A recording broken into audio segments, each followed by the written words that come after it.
When Queen Helen of Sparta was abducted by the Trojan prince Paris, Helen's jilted husband convinced his brother, a Greek king, to lead an expedition to retrieve her. He was accompanied by a fleet of more than 1,000 ships, and they crossed the sea to Troy and demanded Helen's return. The siege, punctuated by all sorts of battles and skirmishes, lasted more than 10 years until one day Odysseus had a bright idea. He said, "Hey guys, let's build a really massive wooden horse. Let's pretend like we've given up and sail our fleet behind some island. But really, about 30 of us will hide inside the horse, and we'll have someone tell the Trojans that it's some kind of a gift to Athena, the goddess of war, and they'll haul it into their city. And when they're asleep, we'll all sneak out, open the gates for everybody else, and totally kill everybody in the city." And that's the legend of the Trojan horse. So what is the moral of that story, and why am I reciting Greek lore on the floor of Congress today? Well, because history has a way of repeating itself. Today we have our own Trojan horse, a so-called GOP healthcare bill, Trumpcare, that professes to be about healthcare, but in reality is a Trojan horse to give tax breaks to the wealthiest in the country. Let's take a serious look at it. We're told it's the replacement to the Affordable Care Act, a bill that has offered insurance to over 20 million people in this country. Now, that replacement is supposed to fix the problems of the Affordable Care Act and ensure health care for everyone, as promised by President Trump.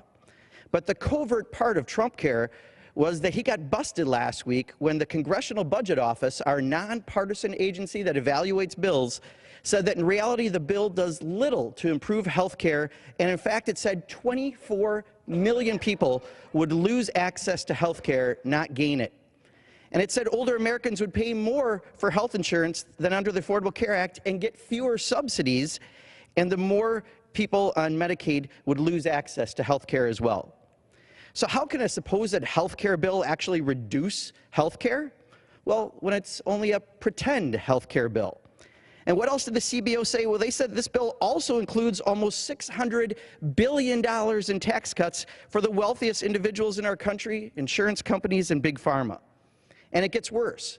Those tax cuts for the wealthy, just how bad are they? Well, the 400 richest families in the country, making more than $300 million a year, will get an annual tax cut of $7 million each.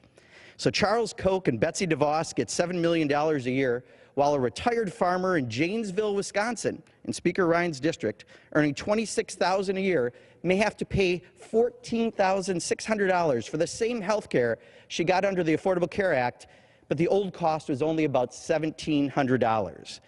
That's a 750% increase on lower income, older Americans, so the richest can bank billions.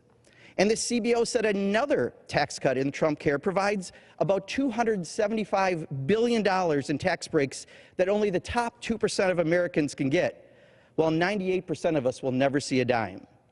And who else gets tax cuts? Insurance companies get a tax break of about $145 billion, drug companies get a tax break of $25 billion, and medical device companies get a break of about $20 billion. That's almost $600 billion worth of tax cuts for the wealthy, and what do we get? Less health care for more money.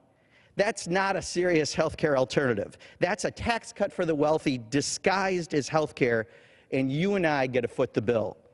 That's what's called a Trojan horse. And you have to be especially careful these days because Trojans are a little different than they used to be, and they're only used when you get, well, the same thing this bill will do to America, Mr. Speaker. I yield back.